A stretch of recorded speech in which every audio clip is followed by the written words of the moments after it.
on, Creflo. Come on.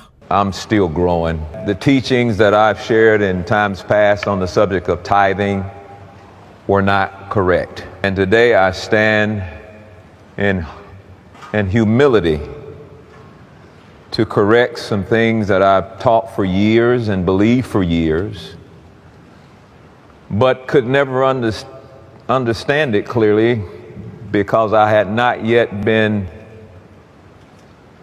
confronted with the gospel of grace, that I have no shame at all at saying to you, throw away every book, every tape, and every video I ever did on the subject of tithing. Who would name their child Creflo? What does Creflo even mean? So when I used to live in Atlanta, I used to go to Creflo Dollar's church. People had a lot of negative things to say about Creflo Dollar because he was very much like into bread. You know what I'm saying? Like he was about wealth. You know what I mean? And I appreciated that about him. But I remember the sermon that made me discontinue going to his church, and it was a sermon about other people's religions. And I understand that Christians think that their religion is the only religion, but I don't like when Christians, especially pastors and preachers, say something negative about somebody else's religion. During this time, I wasn't even Buddhist yet. I was Christian myself, and I was sitting in his church, and I felt like, had he not said what he just said about everybody else's religion, I don't even remember what he said specifically, but it was so negative, and it turned me off that I just got up in the middle of the sermon and walked out and never went back. I tried to go to Bishop Eddie Long's church when he was alive. It's called New Birth. I tried to go there, and I was just like, you know what?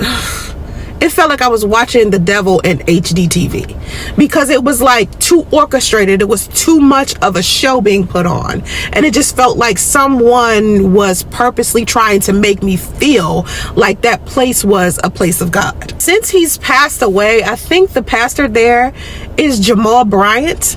And when I was younger and living in Maryland, I used to go to this church called Ebenezer AME. And Jamal Bryant used to come to that church all of the time, and I could not stand every single time he came to my church. I did not like this dude. It was like something, he gave me a bad feeling every time. Something was definitely pulling me away from Christianity, and a lot of people say that it was the devil, right? Because I was having nightmares, very terrible night terrors. It was just awful. Anytime I would pray, and I used to be a minister, so a lot of bad things was like happening to me while I was ministering and while I was trying to, you know, be a gospel singer. I moved to Atlanta in order to be a gospel singer. Eventually, I became Buddhist, of course. But one thing I want to say that is a misrepresentation of God. I do believe that Creflo Dollar was being kind of harsh when it came to tithing, but I never took it personal. A lot of people believe what I'm about to say, and a lot of people have said this inside of my comment section, so I want to talk about this. A lot of people believe that you can't be wealthy and believe in God. You can't have both. Like, you can't have success and love God. Like, all Christians are supposed to be poor or something. And that's foolish to me. And let me explain why. Jesus was wealthy. He had treasurers. He had nice clothing. Read about Jesus. He had donkeys. A donkey was like a Maserati, bruh. Back then, having a donkey, that was like having a luxury car. Think about this. The king wanted him gone.